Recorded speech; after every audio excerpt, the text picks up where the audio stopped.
For those of you who are joining us for the first time and are new to the Tech Council, the San Francisco Tech Council is a multi-sector collaborative that builds government, business, nonprofit, and consumer collaboration to advance digital inclusion for older adults and adults with disabilities. San Francisco Tech Council's mission is driven by the core belief that the most effective way to address the complexities of connecting all San Franciscans, as well as to harness opportunities for innovation, is through collaboration across all sectors. Launched in 2015, the Tech Council is a one-of-a-kind community table around which our partners sit and discuss issues and organize activities to advance digital inclusion. Thank you for joining us. You can find us on Twitter at SF Tech Council, LinkedIn at SF Tech Council, and on our website, www.sftechcouncil.org. So that brings us to today's topic, which is the Emergency Broadband Benefit Program, which was created by Congress in the Consolidated Appropriations Act of 2021. It is a $3.2 billion federal initiative to help lower the cost of high-speed internet for eligible households during the COVID pandemic. And EBB provides discounts for broadband services for eligible households, as well as benefits that can be applied to connected device costs from participating broadband service providers. So I'm going to hand over to Bethany Schwartz, who's a program manager at the Neighborhood Tech Connect program, which is part of the Community Living Campaign. And she will moderate today's Q&A discussion. Thank you so much, Andrew. Thank you, everyone, for coming today. I'm so happy to be having this conversation. First, we'll be hearing from Susan Walters from the California Emerging Technology Fund. Susan, I'm so glad to have you here today. Let me just start by saying that the California Emerging Technology Fund was created in 2006. Started in 2000, at the end of 2007, was created by the California Public Utilities Commission as a result of a state law that says a regulated company that's merging has to return some of the benefit it claims customers get to the customers, not just the shareholders. So the PUC decided, instead of returning, 25-50 cents to each of us as ratepayers, it would put it all in a fund. And it named us the California Emerging Technology Fund. So that's our origin story. It also gave us the mission of closing the digital divide in California. And so when we started, the companies that were merging were MCI and Verizon and AT&T and SBC. So, and there was $60 million allocated from the PUC, or required from the PUC, from those mergers that was put into the fund. And so that's where our funding started. Since then, we have negotiated with other telecom and cable companies merging in California, both to add money to the fund, but to create what we call affordable offers, because we have known for a long time broadband has been way too expensive in general, but certainly for poor people. With that, we decided we needed, metrics to measure our progress along the way to closing the digital divide and have ways to hold ourselves accountable. So we started doing an annual survey. We pulled out for this presentation results that are related to age and related to the Bay Area. We've done this survey, you can see, from February to March of this year. So you'll see the survey was done this past March. For the most part, we talked with 1,650 adults. And as a surprise, you can see 94% of the sample we reached on cell phones, 6% on landlines. And we did it in multiple languages. We're working with a margin of error, of about 2% for the, with the confidence level at 95%. And then where samples were too small, right, we weighted responses based on the distribution in the American Community Survey. So going on into then the results, most of the tables here, I just put in the graphs, but I wanted to do some with, actual numbers. So you'll see generally the region first, and then you'll see by age. These are, LA County is the only county that has enough representation to stand on its own. Otherwise, every other group is, within a grouping. So here's the Bay Area. So we can't pull out San Francisco specifically because the sample size just isn't big enough, even though it's, 1,600 people. It's a higher expense than we could afford. So a couple things are important here, just in terms of basic terms. We talk about unconnected, meaning people who have no internet access at home. We talk about underconnected. These are people who have internet access by smartphone only. And then those who are connected with a broadband connection at home. Okay, so we do distinguish if you have a mobile phone as your only connection as compared to a home internet service. And so you'll see the Bay Area is at the top of the list. Historically, that's been true. No surprises there, probably. So by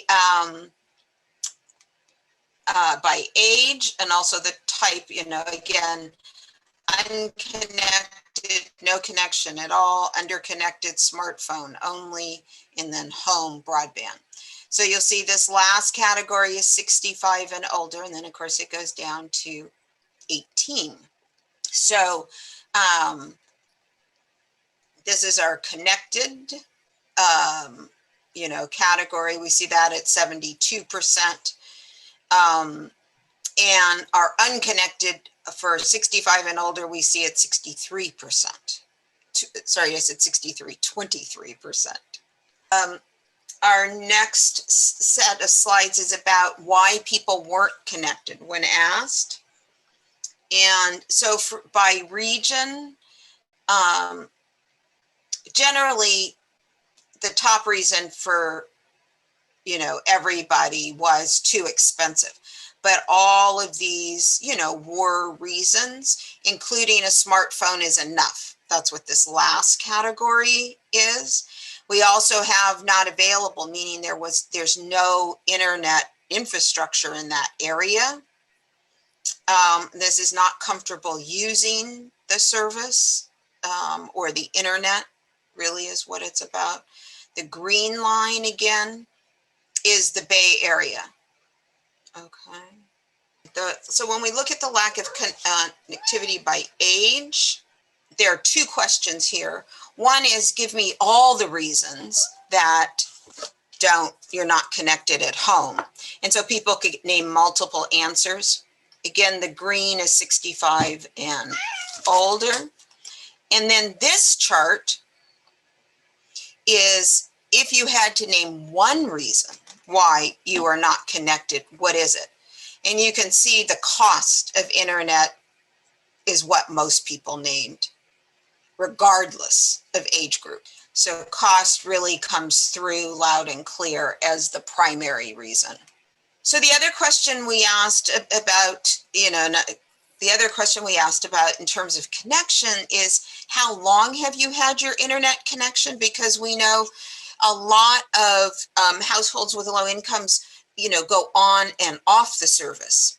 They can afford to have it for 3 months or 6 months or, and then they have to, or something unexpected comes up. And so they need to, cut back on expenses and so disconnect. And so you'll see the Bay Area is among the yellow portion of the bar is more than 6 years. And so Orange, San Diego, and the Bay Area are exactly at the same number, which is 66%. But it, ranges when we say, less than a year, we see the most volatility in the Inland Empire, and then the other parts of California, which are primarily rural. And then length of connection by age. So interestingly here, more than 6 years, the longest yellow band is 65 and older. So that was a surprise, to me, but and then the shortest yellow span, right, is this age group 30 to 49, but the largest blue band is 30 to 39. So people have, it's suggesting that there are more maybe unexpected things, that income is not consistent necessarily for a lot of people in that age span. Telework. We asked a few questions about telework. I'm going to go to region first. I feel like, anyway. So this question was, how many days a week would you say you worked remotely? Right, and this is during the last year. Okay, so by region, blue in this case is the longest time period, 5 days. Yellow on this graph is did not work remotely. So Bay Area has the longest blue bar, right? And again, Bay Area and orange have about the same in terms of the yellow bar, the same number of people who did not work remotely. So quite a few people you can see did not work remotely throughout the state. And then the Bay Area has the most people who worked remote. Now, when we look by age, 5 days again for the blue, the longest time period. Look at this, 65 and older, say 5 days a week they worked remotely. So I think the question here that we don't know the answer to, is this because of COVID and, people in this age group are most vulnerable to COVID, right, prior to the vaccine. So they really had to make arrangements. Or is it a reflection of the jobs that people have? Now, this, you may realize this, but by definition, this group who responded to this are people who are working. It does not include, right, people who are not working. But this was a little bit of a surprise, but may be explained by the nature of COVID. Telehealth usage. So we wanted to know, in the time of, COVID, were people more likely to use telehealth? So we look, the chart graphs by region, and so Bay Area is green, and then we asked both usage and then what device did people use. So you'll see mostly it was smartphone for Bay Area and smartphone for the Inland Empire, but phone also for Inland Empire. Lower usage for just your telephone for the Bay Area. But you can see usage in general for telehealth during the last year was really strong. I mean, it's not normally that high at all. So then we can look at also by device, by age, in terms of telehealth usage. So the green bar, again, the focus on 65 and older, the blue, the lighter blue, 50 plus.